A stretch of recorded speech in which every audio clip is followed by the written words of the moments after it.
angle. Now let's start the review with this day. The lead story, bury zoning and bury Nigeria. The story on top of the lead, terror threats. Sanwo-Olu summons emergency security meeting.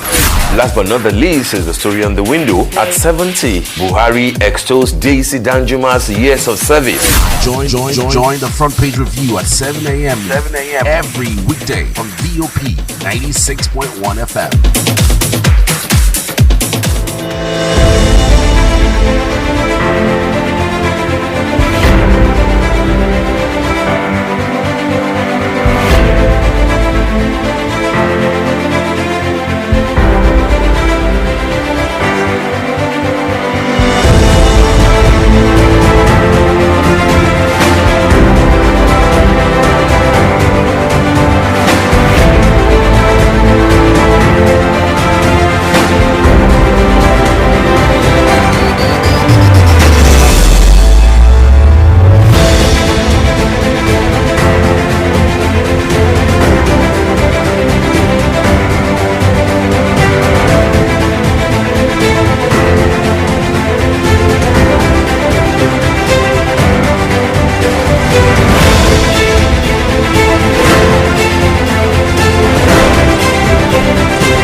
Good morning to you and welcome to your favorite dial. This is 96.1. Of course, we are the voice of the people. Now you got a voice. A beautiful Monday morning right here in the capital city, the 5th day of February 2024.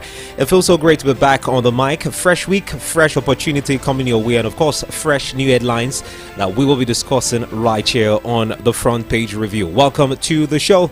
My name is Simeon Sunday. My name is Gesere Agua. Good morning to you. Don't forget that we are live on YouTube. You can join us live on YouTube. It is at Voice of the People Abuja. Voice of the People Abuja. We're live on YouTube, and you can always leave a comment. Okay, go ahead and leave a comment. Let us know that you're listening. If you've got questions or whatever contributions that you want to add to the conversation, go ahead and do just that. All right. And you can join the conversation as well on WhatsApp. It's at 0700 010 961 961 070 0010 961 961. Go ahead and give us a call or leave us a message. Let us know you're listening. All right. This morning there's been a lot happening in the news. A lot. And overall, talking about a lot less before we come back to our local news, talking about Nigeria. Let's move all the way to Namibia, where something happened over the weekend, and that is the death of Namibian president. And on the front page of the Point News this morning, you'll see the headline boldly written: Tinubu, Obasanjo, world leaders mourn Namibian president. President Bola Tinubu has extended his condolences to the government and people of Namibia over the passing of their president, Age Geingob. He died in the early hours of Sunday in a hospital in the capital of city of Windhoek, Namibia's presidential office said in a statement. The 82-year-old, who was serving a second term as president, revealed last month that he was receiving treatment for cancer. And of course, Nigerian President Bola Ahmed Tinubu has actually, paid a condolence, written a condolence message to the late president, and that's talking about President Geingob. And at the moment, it's really sad to hear this particular story. It was just last week we were talking about, the whereabouts of the president as he is far away in France. And remember, we mentioned that the president of Namibia, since we're doing a little bit of comparison between both presidents, telling his people that he is going all the way to the United States of America for a novel cancer treatment. These are trials. They are just trying it on him to see how effective it will be. And it's just sad that we talked about him just last week. You know what I thought about? Today, I just he's felt gone. like, some members of the APC, some of their spokesperson, they could come out to say, this is why we don't want to tell you what's going on, because you just might jinx, his health or whatever the case may be. But hey, our heart goes out to Namibia and, the Namibian president, his family. Our heart goes out to them. May his soul rest in peace. Really sad. Really, really, really sad. And we wish our own president, a safe return back to Nigeria. All right. At 7:30, we'll be joined by El-Rufai to give us a little bit of perspective to some of the headlines that we'll be checking out this morning. We're cutting across power generation. If you noticed over the weekend, we had some issues with the light. We didn't have electricity in many parts of Abuja. We also have the kidnapping. Ekiti pupils have been returned to their families, and we're not sure if it was a ransom payment situation or there was a rescue operation, right?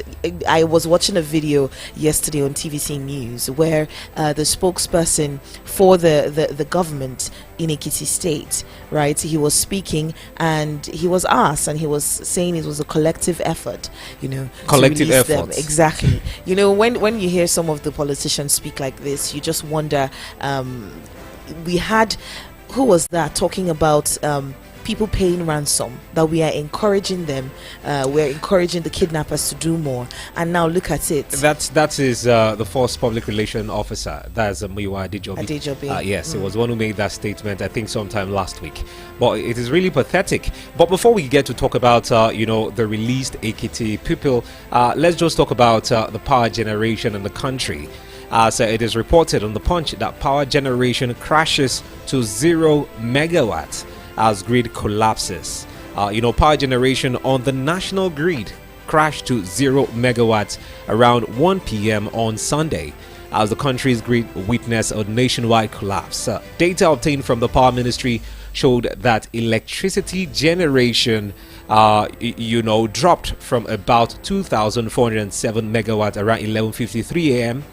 To 31 megawatt by noon on Sunday before collapsing to 0 megawatt an hour later. And this led to widespread blackout across the country as power distribution companies now blamed it on the collapse of the grid managed by the Transmission Company of Nigeria, an agency of the federal government. So yesterday we saw a total blackout in the country, and of course it's quite sad that this is happening. In 2023 alone, you can actually, check it out. The national grid collapsed, more than 5 times. It was widely, reported. And just this year alone, this is the first time the national grid is collapsing, in this 2024. And, some have actually said this is trying to show us, what we should be expecting in 2024. But this happens. But one question you need to keep asking ourselves and also the government is, how can we manage the issues of national grid collapse? Yesterday, I don't know if the national grid or what supplies power is also what supplies street light across major roads in the FCT. I was here yesterday night. I left at about past 9 p.m. and on my way back home, driving through Kubwa axis, the Kubwa Expressway, there was no single street light with power. And sadly, same yesterday, just by FCDA Junction, just before you arrive, you approach, the Federal Housing Bridge, there was a serious accident and 2 people died. I saw them. I literally had to park. Poor visibility. Had to raise this issue. Is it the national grid that supplies power to major street light across the FCT? Because if it is, then something ought to be done about this. Because yesterday, what I saw was so gory. It's something that I do not pray to see ever again on the streets of Abuja, because there was no power, no light and anything. So the government needs to take a decisive action when it comes to power generation, power distribution in this country. All right, we're moving on to another headline this morning. Over the weekend, by-elections were held. We saw a couple of decisions that were made. Nigerians took it to the polls to get, their senators and their state House of Reps as well, the state House of Reps. So we have the by-elections. APC wins 2 Senate and 5 Reps seats. PDP picks 3 Reps seats, YPP 2, and looking at that particular breakdown of the results, the All Progressives Congress has secured 2 additional senatorial seats following Saturday's rerun or by-elections in the majority of the states where polls have been concluded.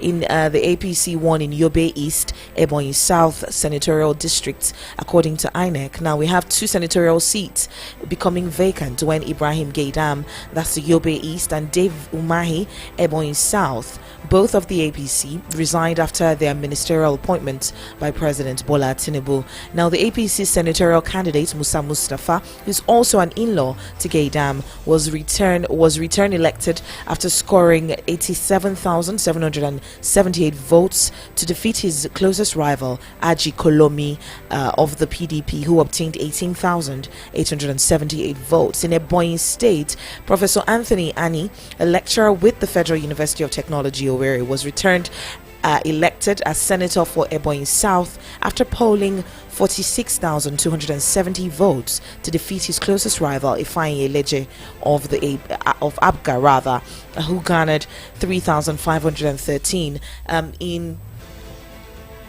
You have Silas Onu of the PDP getting 2,783 votes, while the candidate of the Labour Party got 2,710 votes in the election. Now, we're running through a couple of states, but the point is, how was that particular election concluded? We saw a suspension of INEC staff in Plateau State over missing ballot papers. We saw that happen in Plateau State. That's the Jos North LGA of Plateau State. There was an alleged missing ballot papers.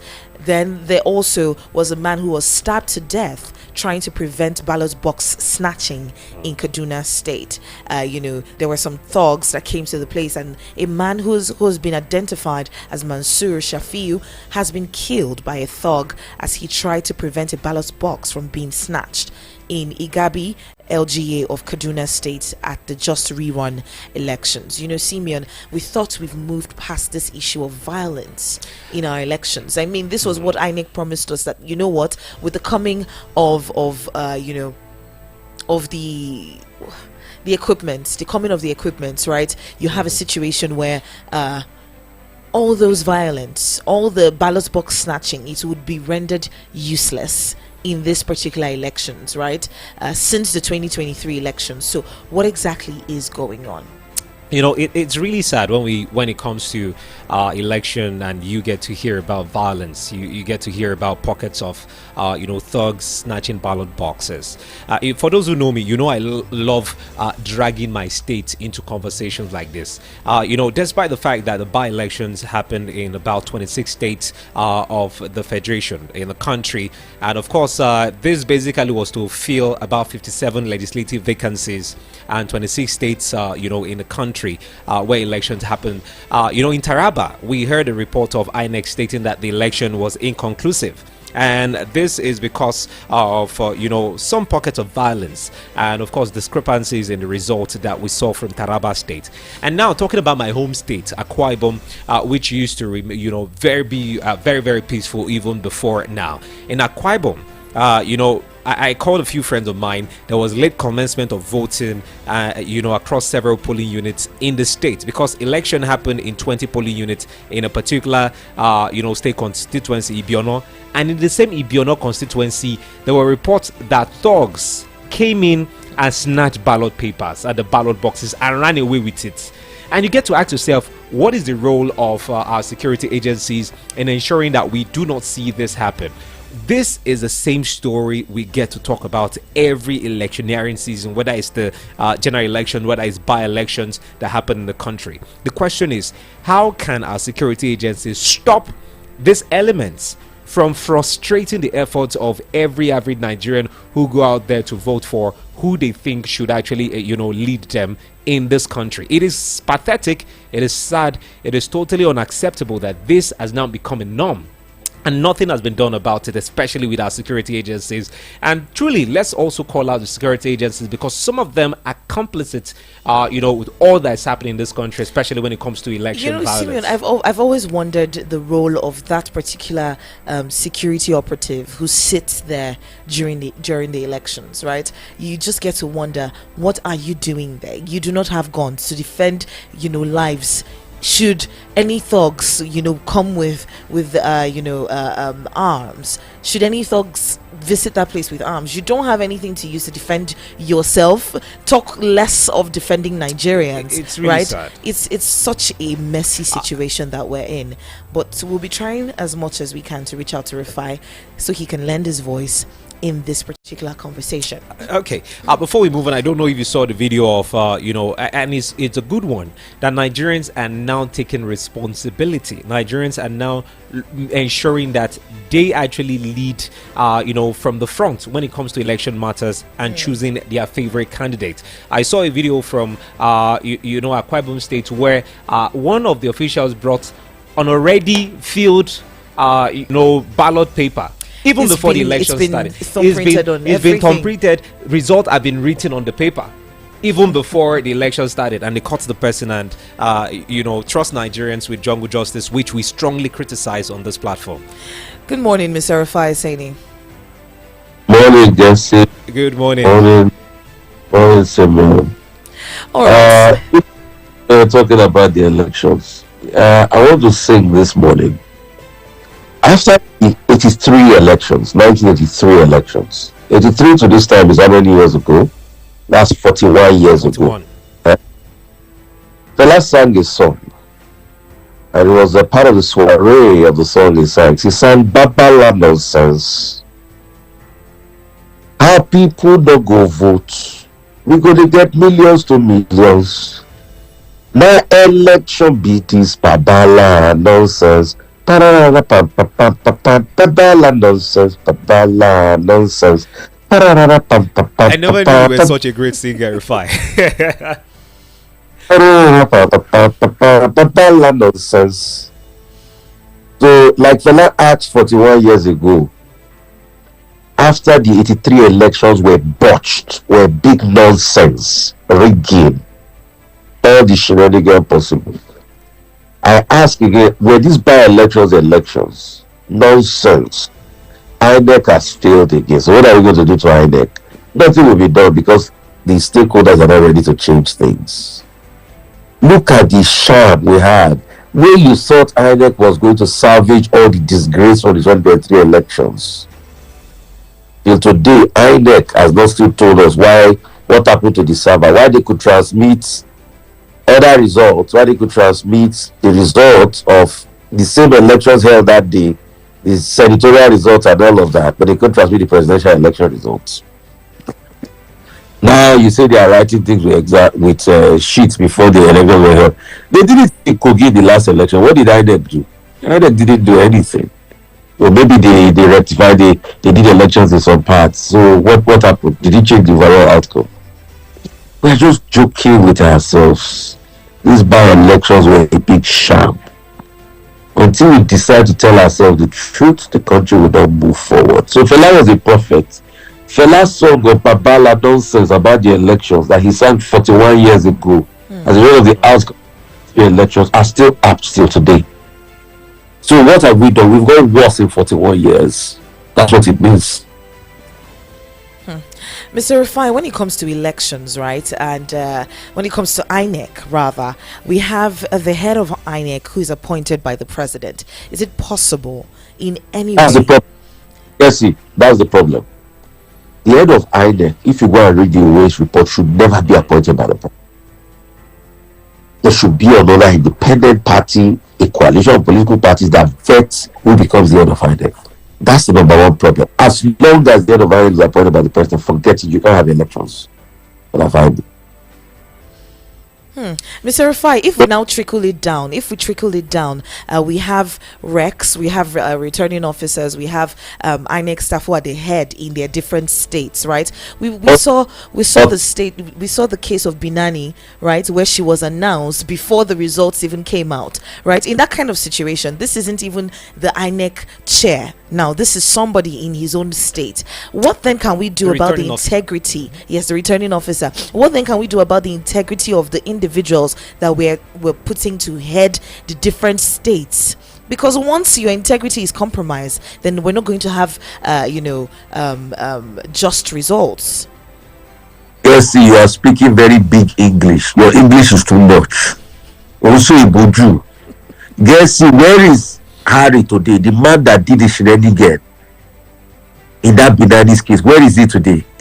What did you hear last week? Didn't the police say he had fled? Has he been prosecuted today? Guess NTA, Nigerian Television Authority, that was part of that shenanigan. Were they ever fined? NTA editorial board could not say that they did not know that the election had not been concluded before they took a live show of Binani and reading an acceptance speech on air. What happened to NTA? Did the NBC see that? But if it's us, VOP, that says anything now, the NBC is so quick to send us letter. Did the NBC ever do anything to NTA that we hear? I tackled them many times. Even Mr. Femi Falana even amplified my own voice. Did anything ever happen to the NTA? Harry, the wreck in Adamawa, did anything ever happen to it? The last song 40 years ago, guess you. For you that speak too much English, let me sing again for you. Babala nonsense, babala nonsense, babala nonsense. Because if a man you see, except you bring back integrity and righteousness, the country will not move forward. It is righteousness that makes a nation. Sin is a reproach. There is too much sin in Nigeria.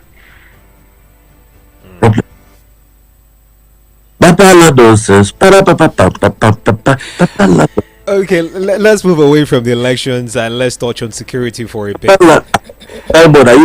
Song. I'm enjoying the song anyways, but let's move on to more headlines because I know you'll be leaving us in a bit. But quickly, let's talk about the recent kidnapping epidemic in the country.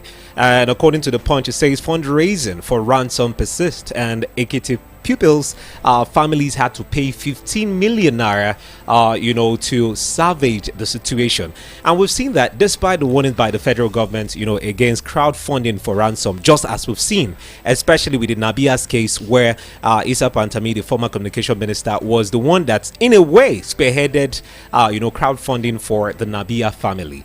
And now the Ekiti pupil who was, abducted, 5 students, 3 teachers, and even a driver abducted by these people. We've heard reports that, the family had to pay 15 million naira, to get their kids back. Now, looking at this, and the government saying that Nigerians shouldn't crowdfund, this is us empowering the bandits. Do you think there's even a better way to go about it, especially from the part of the family who is actually at the mercy of the bandits who are, holding their family members? Simeon, you stop me from singing, I will sing again. What Fela sang many years, a crazy demonstration of grace, the attempts by the Nigerian states to stay people that are put in captivity should not pay ransom. Where the states cannot help release those people is a demonstration of grace. Did you read the Vanguard over the weekend where the former director of the DSS himself said, and I quote, "I used to be against paying ransom until I got kidnapped." So what he invariably told you by inference is that it was even ransom that saved me. If the director of DSS, you see, when the state is faulty, people look for people to blame, but they don't know the state is faulty. The director of DSS, he paid Well, he didn't expressly say he paid, though. Yes. That's a But Geoffrey, he not Mike Geoffrey. that he didn't used to believe in ransom, but he was kidnapped. That speaks volumes. The Minister of Justice was killed in this country, Bola Ige. Till today, he has not gotten justice. The pain of the fact that her husband couldn't get justice, the trauma of it killed Justice Atinuke Ige. The truth is, as the state not failed constantly, what did the police say in this case of Ekiti? They said, oh, they were released. The principal said they paid ransom. Who will I believe? I will believe the principal. Is it not the same police spokesman that came to lie on TV by saying, oh, cases of kidnapping are not on the increase? It's just what social media is reporting. So is it social media that killed the driver and burnt him alive? Is it social media that were the criminals that requested rice and energy drink after the payment of the ransom? Fried rice, so Rufai. Fried rice. They didn't even Energy- ask for raw rice. Energy drink. They were asking for fried rice. Is it social media that arrested what's it called? What's her name? That killed Nabena. Beer. Okay. Nabia. Covered that she had a first class after she was killed. When the country is failing, let's take responsibility. These were the same people that blamed the Jonathan administration when failing. Why can't they take the blame today? So we can't keep being hypocritical. That's why I say the state should rise up, look for a solution to this problem. It's multi-pronged. Equip the police, improve welfare, do more as regards the state of the economy. Also, you have to have hard measures. We have to say this should never repeat itself again. All right. So, I don't see why I was singing the song Demonstration of Crazy Demonstration. Is Fela not right again over 40 years after? Quite sad. Quite sad. Mr. Rufai, we know that these kidnappers are hungry. We know that even though we've been given that excuse that is hunger that would make someone go to that extreme length, right? What else can we do apart from the kinetic and non-kinetic approach that we've been going about this? Is there something else that we should be addressing? Because we know that it's, you know, an idle mind is the devil's workshop, right? When these individuals are idle, they are not they do not have jobs, well-paying jobs. That's when they go into crime and criminality. So what exactly can we even do as a government to ensure that See, let me tell you something, guys, here. Apart from providing jobs, making the economy better, but I put it to you, the political class in Nigeria has given more fillip to crime than any group of people in Nigeria. Please, can you break that down? Let's get to understand why. Yeah, you said that. When you have a political class and that you know were very poor before they got into office, but they loot the resource of state and they show affluence, you justify criminal intent in other people. So if the political class strap up and start acting right, and we see severe sanctions meted out to people that do things wrong up there, you will have a general reduction in crime. The political class gives a lot of fillip because you see there's something called a ricochet effect of an action. If an action comes out and you don't stop it in its entirety by condemning it, then you give fillip to such action. And that's what the political class in Nigeria has done. You see, so when we started reporting cases of corruption, we fail to realize that some people are not used as a justification to do other crimes. Is it right? Wrong.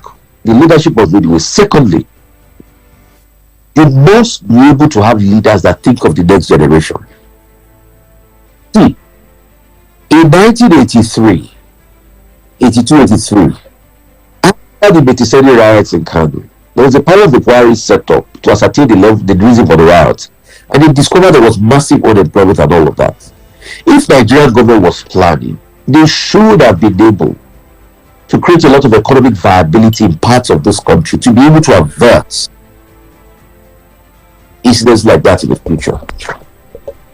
Because what makes a country is the capacity of the economic viability. Third, you need to be able to put boots on the ground and actually fight the incidents of crime. If there will be more recruitment and all of that, consideration of the viability of state police and all of that, that's another. 5, you need to cut the oxygen of finance away from crime. Not build what we call a war economy, where a lot of people benefit from war. In some parts of the world, you call it a military industrial complex, even where the military benefits so much from war, and they start to ensure that industries incentivize military and government to be able to buy more equipment. Make more. In America, there's a big military industrial complex. But in Nigeria, you need to be able to cut that war economy. I cut him back into the act, and that's why when there were some terrorist sympathizers caught in Dubai, I don't know why the government cannot go after them. I don't know why the EFCC is telling us that religious institutions try to get a court order against them. Just said they should go after them. Because if you don't do that, once you breed a war economy, what remains will be a viable recruitment ground. Because you will look at those perpetrating this crime. How much are they giving them? Well, because you build a war economy. And you see, war economies are harder to break. Because when you break the war economy, you have to reproduce a war economy with another viable economy. That's why we need to focus on industry.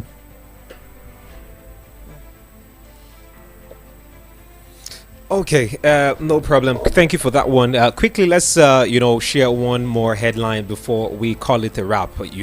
Let's talk about the ongoing trade of words between Atiku Abubakar and the presidency. Last night we saw Atiku Abubakar trade blame and of course accused the administration of President Bola Ahmed Tinubu of creating or making policies that is promoting despair in the country. In a lengthy post he made on X, very long post, he was calling out the president. And now the presidency has also responded to Atiku's statement. Bayo Nanuga, who is the special advisor to the president on information and strategy, have actually called Atiku that Atiku's new hobby now is now writing things that he likes, making uninformed statements about the presidency and some policies, and he's telling Atiku Abubakar to actually leave this his new hobby and find something else to keep him busy. What is it with the trading of word between Bayo Nanuga and Atiku? And on the part of Atiku, the questions we are asking is this the right way to play opposition, or is it that PDP, despite being the power, the government in power for over almost 16 years, were so much in power that they really do not even know how to play opposition, as opposed to other parties who are playing opposition right now against the APC? There's nothing wrong in the way Atiku Abubakar, in fact, he's playing it well.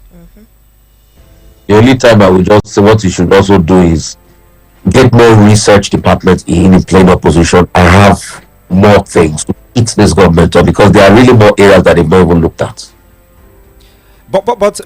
Okay. Wait a minute, it was the APC that started this idea of playing opposition on Twitter.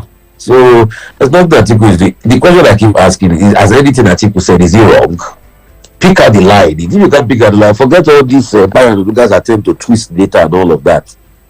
As cost of things very increased by over, is there a downtime in the economy as we speak? Don't they know it? Why are they running from pillar to post? Is there no massive insecurity? There's nothing wrong with Atiku playing his opposition this way.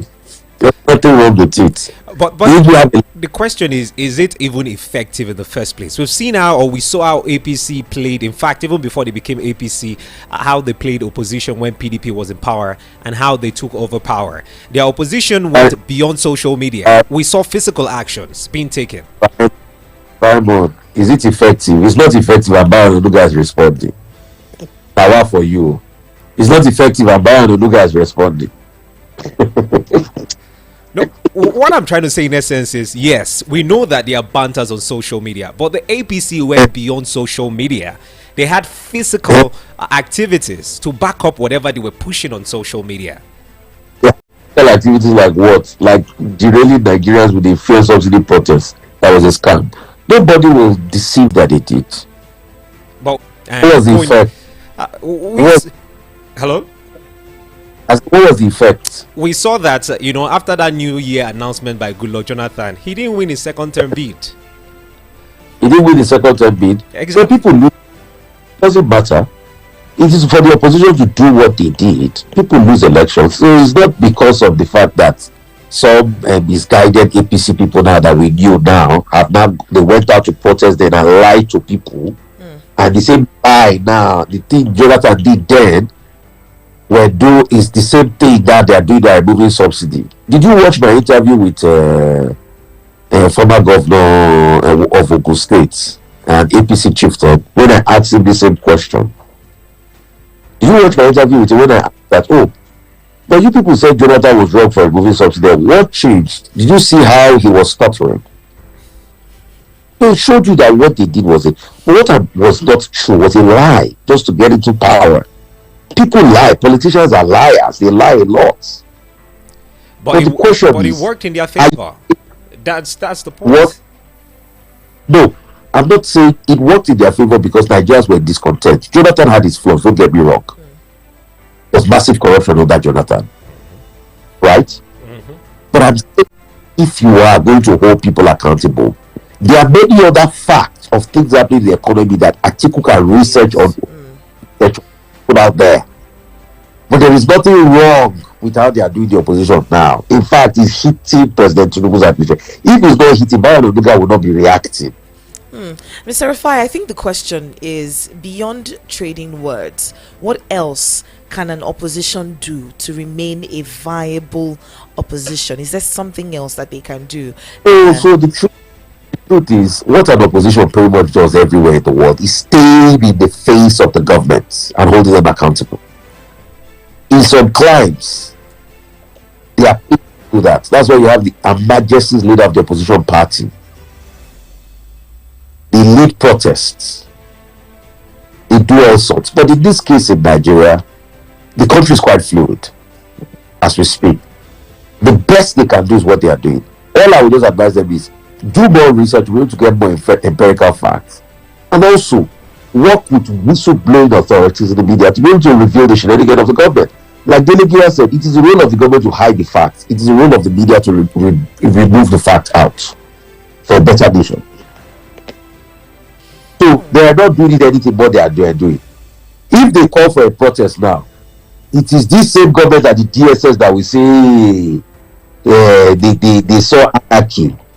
Ordinary no grief for anybody. You saw how the police went to twist it until we told the police of that. What lie are you making? I say revolutionary people want to twist it. It seems Muyiwa Adejobi is fond of making statements. When Sowore said he wanted to do his revolution now protest, what did the government become teacher and they went to arrest him and he's been frolicking and all of that?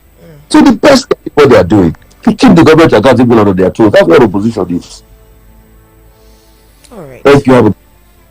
Okay, thank you so much for joining us, Rufai. Have a great morning.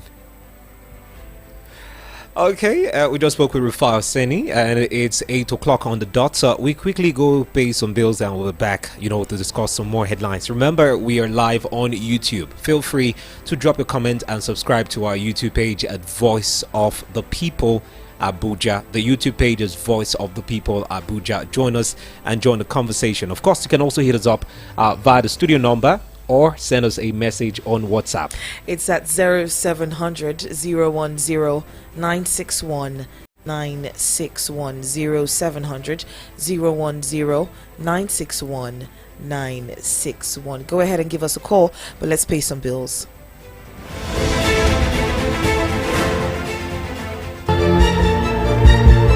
We bring you all the big stories and what's behind them. Politics, business, sports, news, all on VOP 96.1 FM. Now you have a voice.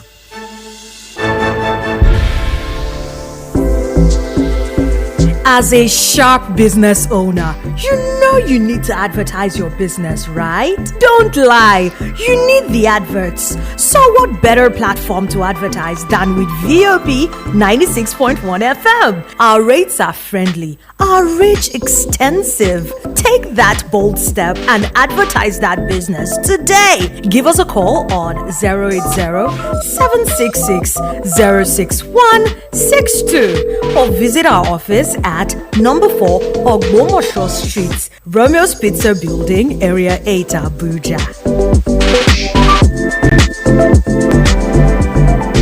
The Week in Review, a recap of all the big headlines and stories of the week. Saturdays at 8 a.m. only on VOP 96.1 FM. Now you have a voice. Today's sun is so hot though. So what are you waiting for? Get the authentic taste of creamy cold berry ice cream. To order online from Gariki, call 090-8831-5907. Guarimpa 090-8831-5909. And Lugbe 090-8845-3416. Enjoy authentic cold berry ice cream. Do you like what we do? Want to see some more of us? Head over and meet us on YouTube, Insta, and Twitter. At Voice of the People 96.1 FM. Share us on your socials.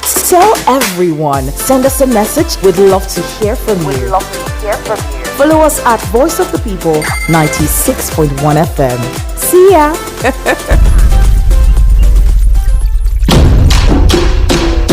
Every play, every score, and every victory is a story waiting to be told. Sports Bid. Weekdays at 8:30 a.m. Now you have a voice. It's easy to cover the news, but what we are doing is...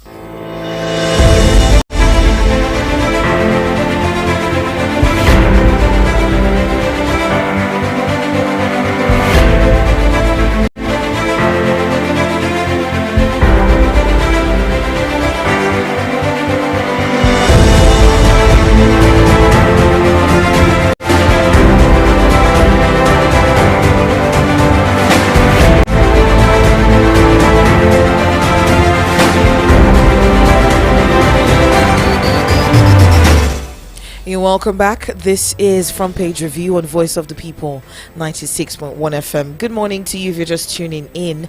We've been having a conversation since. Where have you been? Anyway, you're welcome. The number to call to be a part of the conversation is 0700 010 961 961. We're also live on YouTube. It is at Voice of the People Abuja. So thank you for joining us. We'll be checking out a couple of other headlines that we didn't really quite check out with Rufai earlier, but hey, join the conversation. All right. And also talking about the conversation, for those who missed out when we started earlier, let's just give a recap of a few headlines we touched on this morning. On The Punch, we talked about the kidnapping epidemic. Fundraising for ransom persists. Ekiti pupils' families pay 15 million naira as ransom. That's one of the headlines we took this morning. And also, aside that, we all talked about the headline where, Tinubu and Obasanjo are now mourning, the president of Namibia who passed on in the early hours of Sunday. And also, still on the headlines, we talked about the reports from Vanguard, where APC swept Lagos or Your Ondo, as where we saw some apathy and irregularities marring some elections across the country. And also we talked about the trading of words between Atiku Abubakar and Bayo Naduga, the presidential spokesperson. And of course, Atiku said the policy of President Tinubu's administration is promoting despair. And in response, the presidency, based on the statement of Bayo Naduga to Atiku, is that Atiku has now found a new hobby of always writing on social media. after losing his lifelong ambition to be the president of the Federal Republic of Nigeria. Anyway, those are the headlines we touched on. Now let's move on to more trending news and get to talk about the health sector for a bit. And talking about the health sector, according to reports on The Guardian, it says 500 workers left National Hospital in 2 years. CMD laments. 500 workers left National Hospital in 2 years. CMD laments. More than 500 personnel of the National Hospital in Abuja, left its services in search of greener pastures in the last 2 years. As Chief Medical Director Professor Mahmood Raji has disclosed, he told News Agency of Nigeria that most of them went abroad in search of better working conditions. And of course, on reason for their departure, he said remuneration and job satisfaction had always topped the list of those who have left the shores of the country, abroad to look for greener pasture. And he also said that, necessary equipment needed to work were not there. And he said past government had tried by taking very decisive action and stance on the matters of health, but still, there's still more to be done to rejig the health sector. So this is what Raji is saying at the moment. Imagine the number of medical practitioners that have left one, that's the National Hospital in Abuja, in just 2 years. Over 500. Guessing. Is this number not worrisome? Especially when you talk about the ratio of medical doctors or medical practitioners we have to the patients across the country. Well, it's one that is a cause for worry, but hopefully we have the president prioritizing at this point. One would expect that when a government comes into power, they would have a list of their priorities, and with the whole Japa syndrome and all of that, they would have prioritized health as a very, very necessary sector to try to revamp before looking at anything else. Yes, the economy is the way it is, but health is also a major part of it, because while the economy is dancing, on its own, you have people who will fall ill because of the economy. You'd have people who would be frustrated or one thing or the other because of the economy. Maybe there's something else that needs to be done by the government, but hopefully we see more being done to that particular to that particular sector rather. Quite sad, very sad developments. And moving away from that, let's move straight to Edo State, because drama is currently brewing in that particular state. We know Edo State election is coming up in a moment, and according to the headline on the Punch, Shoaibo, that's the deputy governor, others boycott Edo PDP Congress. Makinde dumps committee. The People's Democratic Party in Edo State just yesterday, which was Sunday, conducted an election to pick delegates that will participate in the party's February 22 governorship primary. The exercise was, however, trailed by an opera, as 9 out of the 11 PDP governorship aspirants boycotted the exercise. And also the governor of Oyo State, Seyi Makinde, who was the chairman of the 3-man committee in charge of the Edo delegate election, withdrew from the exercise. But the governor of Enugu State, that's Peter Mba, who is said to be the deputy chairman of that committee, commended the large turnout of party members for the delegate election. So we know that Edo State election is coming up, and of course, talking about the APC primaries for Edo State. Edo State, primary for APC is on the 22nd of February 2024. And now a lot is brewing. We saw this coming because prior to the announcement of the APC Congress to have a delegate election to pick delegates that will finally select who will be the standard bearer of the PDP in Edo elections. We saw the drama that brewed between the incumbent governor Godwin Obaseki, and his deputy, that is Philip Shoaibo. It was last year we heard, we saw the statement by Obaseki on TV that is it a crime? This is what Obaseki said. Is it a crime for him to give his deputy governor enough power to do all he can as the deputy governor? And after that moment, we saw the office of the deputy governor being relocated from the government house outside. You know, the government house. And of course, you know, so many things happen. And still within the Edo State, the deputy governor was locked out of his office. And the office was now assigned to the Edo State Economic Council, headed by one Igodalo.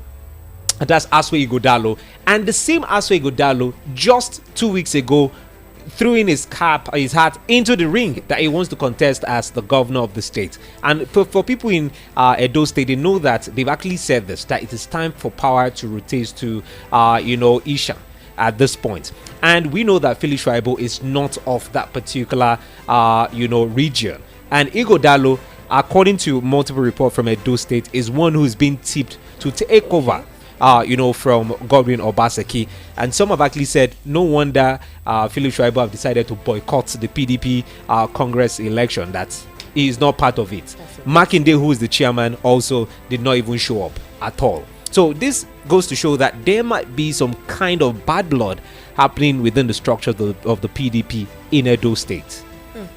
Well, that is still left to be seen. We always watch and see how politics is played. We saw the drama that ensued between the APC and the PDP before having a Godwin Obaseki emerge as, you know, the flag bearer, and he also emerged as the governor of the state. Well, let's watch and see how all that plays out in Edo State. We're hoping that they get the necessary leader they need to lead them out of whatever quagmire that they're in. Now we're looking at other headlines here. This one says, how gunmen killed my colleagues. The Ekiti monarch recounts his own narrow escape. He talked about the Alara of Ara in the Kole local government area of Ekiti State, Oba Adebayo Fatoba. He's narrated how he managed to escape from the gunmen who attacked and killed two of his colleagues last Monday. Fatoba, along with 2 other monarchs from the state, Onimojo of Imojo Ekiti in Oye local government and the Eleshun of Eshun Ekiti in Ajoni Ikole local government area of Ekiti State. They were attacked by the gunmen while returning from a meeting. Now, he narrated this entire ordeal, and he stated that the community had sought permission from the state police to tackle herders who had been attacking the community. He now said that we have a security committee in the local government. There are 25 communities in Ikole. When the Fulani people started coming in to graze and do all sorts, we got permission from the police to assist them. This was about 3 to 4 years ago. He was made the chairman of the committee. One of the counterparts who killed the Onimojo of Imojo was the deputy, and we used to go everywhere. We volunteered to do it for the Yoruba land. So it happened that they came to check some people's houses between Ayebode and Ayedun communities. They killed someone there. Then my deputy called to tell me that these people are back. It was on Sunday, so I told him I would come on Monday. And he was reading something on his phone while they were in motion before he realized that the vehicle had stopped, and suddenly he felt the driver slam the brakes. When they looked up, they saw guns pointed at them. They were kidnappers. They asked them to go down and raise their hands and so on, and he wished that he could show his whole body. You would have seen the cuts and all that. He narrated very, very dramatic ordeal, how that exactly happened. And he said, I noticed that they didn't even understand English. They were with the big machete and they had other ones. He saw an AK-47, a pump action gun, and a locally made gun as well. He recalled that he wanted to get out of the vehicle, and one of the assailants tried to hit his head with the weapon, but he used the door to protect himself. So when you look at some of these recounts of the ordeals in the kidnappers' den, you have to wonder, what else can the government do to ensure that lives are being protected? Simeon, it's a really, really big issue. It's a big issue that we have played with and downplayed and sort of made it look common, like it's normal for this to happen. We can't continue like this, because while the government is there sitting in its glass house, Nigerians are the ones suffering the brunt of it. So something ought to be done about this. You know, it's quite sad that human life has now been reduced to mere figures. You know, now we see 10 die, 11 die, 2 die. And these 2 persons they are referring to, these are human beings with blood flowing, through their veins. These are people who are people's father. These are people who are people's beneficiaries. These are people who, are the heads of their family. These are people who are mothers of children. These are people who are meant to be something great in the future in the country. And now they are just being reduced to mere figures that, is now being reported widely by the newspapers. And this, has shown the stand of the government when it comes to insecurity in this country, because it is quite shocking that up till this particular moment, as much as Nigerians are calling for the presidency, especially this administration, to do all they can to protect people that are in the country, it seems like everything we're talking, you know how you pour water on the back of hen or chicken and he does his back like this and it goes off. That is what it is beginning to seem like, that all we are doing now, as journalists or as Nigerians or as individuals or concerned persons, is just pouring water and talking without anybody listening to us or hearing us. And I saw a report also on the Daily this morning, still another bandit attack in Kaduna, and it seems like it is now, it's a report that happened almost on a daily basis. If you don't hear it in the northeast, you hear it in the south. If you don't hear it in the south, you hear it in the southwest. It has now, traversed all length and breadth of this country. And the president hasn't made an official statement. A lot of Nigerians have actually said the president should call for a state of emergency across the country and let them fish out who those bandits are. And it is also pathetic that even these bandits live within us. I saw a video as well.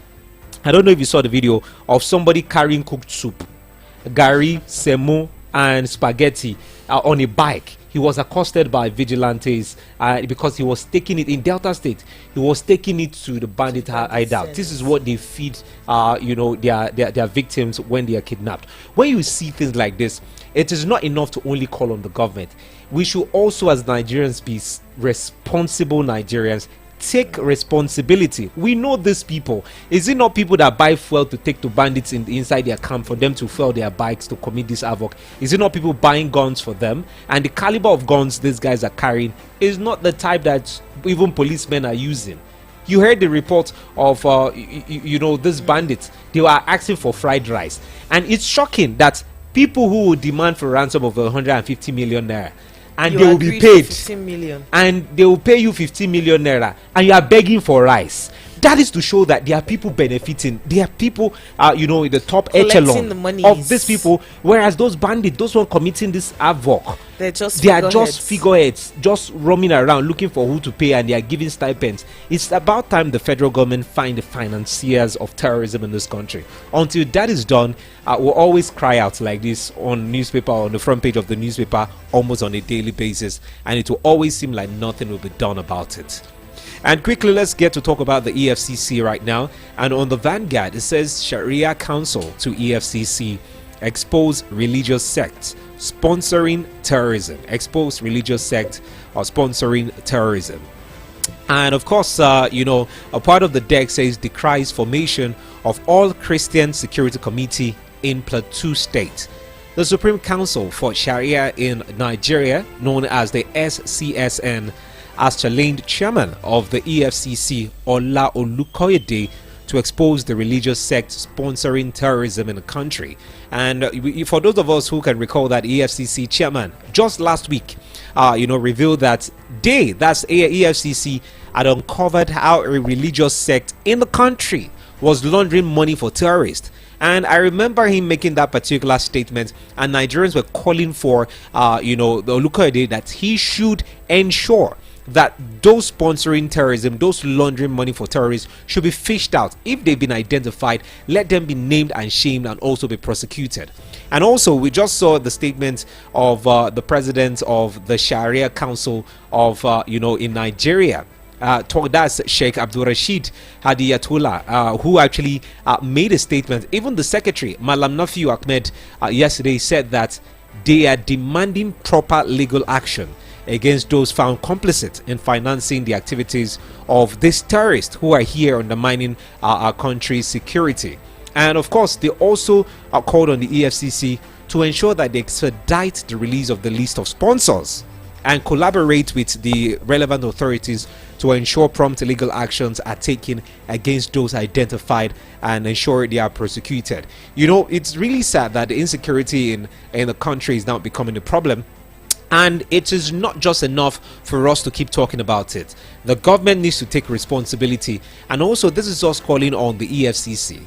They've actually identified, or someone who's suspected to be laundering money for terrorists. Why can't this individual be prosecuted?